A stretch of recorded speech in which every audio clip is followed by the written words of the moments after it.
For more than 2 decades, Toyota has provided customers in the medium-range Mondeo segment with a safe, conservative set of wheels.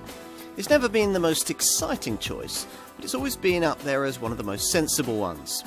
This further improved third-generation version continues that tradition, but adds extra technology and a dash of much-needed style. Here's a car designed very much for the people who will drive it.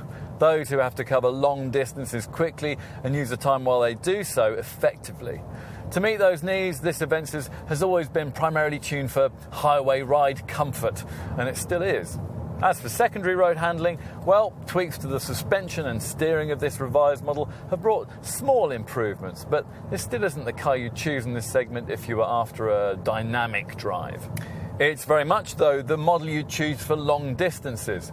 Improved refinement and even more supportive seats see to that.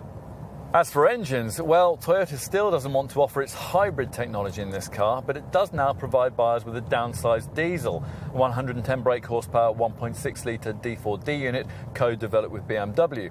If funds permitted, we'd prefer the extra pulling power of the 141 brake horsepower, 2-litre D4 diesel we're trying here. That's a car capable of 62 miles an hour in 9.5 seconds en route to 124 miles an hour. That's along with potential efficiency that sees this derivative manage 62.8 miles per gallon on the combined cycle and 119 grams per kilometre of CO2. A single petrol version continues to be offered, the 145 brake horsepower 1.8-litre V-Matic. This the only variant in the range offered with the option of automatic transmission. The Avensis has never really prioritised style and sportiness, but since that's what current customers in the Mondeo medium-range segment seem to want, Toyota has given its flagship model a more sharp-suited look in this revised Mark III model, guys.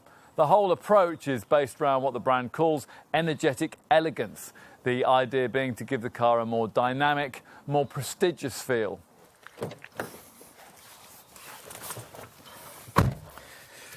And at the wheel, well, it's much nicer than before. In the previous version, you felt like you were in an Auris family hatch that had been supersized to sit in the class above. This car, in contrast, feels like a properly plush medium-range model, particularly in this upper spec guise with its part Alcantara upholstery. As usual with a car of this kind, the centre of the fascia is dominated by a colour multimedia display. Anything this setup can't tell you will probably be covered by the smart 4.2-inch TFT screen that's now built into the centre of the instrument binnacle and placed between 2 deeply recessed gauges. Move to the rear seat and you'll find that accommodation is respectable by the standards of the Mondeo class. Well, yes, there are wider cabins in this sector, but one of the advantages of this one is that accommodating a third adult here is easier because the centre part of the floor is pretty flat, so legroom isn't restricted. Out back, the boot remains the same size as before, despite this revised model's increase in overall length. This means you get 509 litres of capacity in this saloon variant. I'll cut straight to the chase here. The Avensis is well worth a fresh look.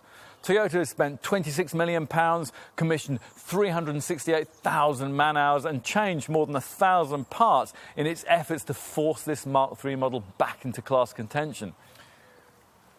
Could it be more exciting, both to look at and to drive? Well, yes, of course, but you can see why Toyota weren't keen to go too far and upset the legions of customers attracted by the sensible charms of previous Avensis models.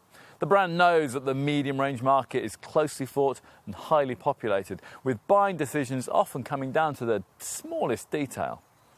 This much improved third-generation model gets more of these kinds of details right. The quality cabin, the extra refinement, the slicker multimedia system, which makes it a lot harder to ignore when you know that it comes at a price that's either going to save you money up front or enable you to afford a plusher, more upmarket level of trim than you thought you were going to have. In short, it may not be the car in this class you might have dreamed about, but tick all the boxes, and you could well find yourself deciding it to be the one you actually need.